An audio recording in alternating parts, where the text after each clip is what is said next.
G'day guys, just thought I'd come on and make a bit of a short video of what we've been doing here lately. But I've had a mate here and we've been working on this shed.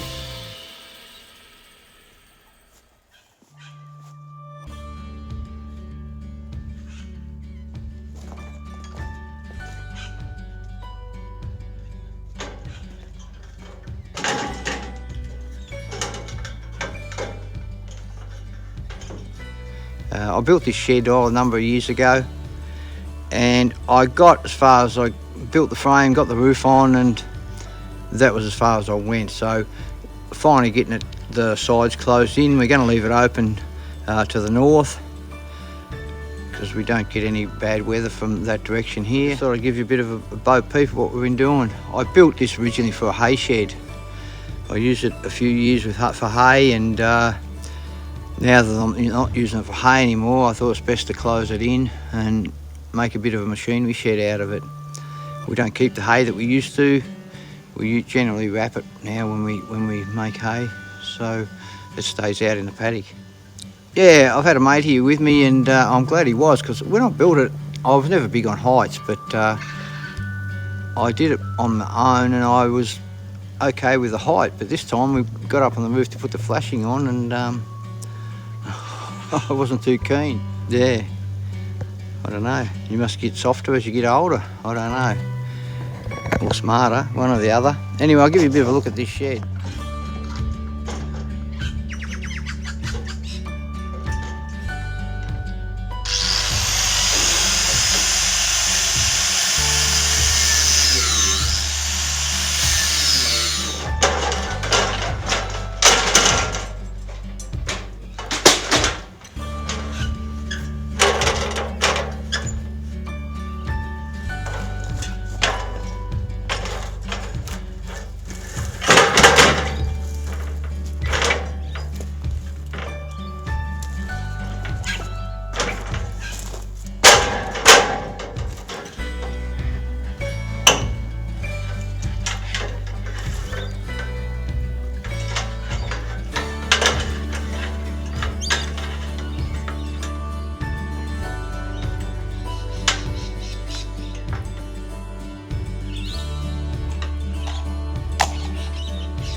Yeah, when I built this shed, it didn't cost me a great deal of money at the time, because I looked around. I mean, if you look around, you can find second-hand timber and stuff like that and do it on the cheap.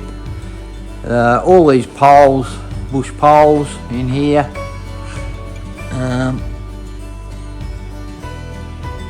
Yeah, my mate next door worked in the bush at the time, and he got me all these poles. He done it pretty cheaply for me. I got them pretty cheap, so it was a big saving. Those roof trusses up here, they were second hand. These 8x4s up here going across, they all come off out of an old bridge, second hand again, over there. Yeah, so they didn't cost a great deal. All the battens, I bought them what they call farmers packs at the sawmill that was running then. They used to make up farmers packs, just seconds timber, so I just picked through and picked the eyes out of them, put the best up there that I could get. So that was a fairly big saving. I used the same around the walls here. The iron around the walls is new, except for that section in the middle there. The mate that's been here with me, he gave me that iron years ago. Well, that was new at the time, but I've had it laying around here for a long time and finally got to use it. We had to put another beam in here.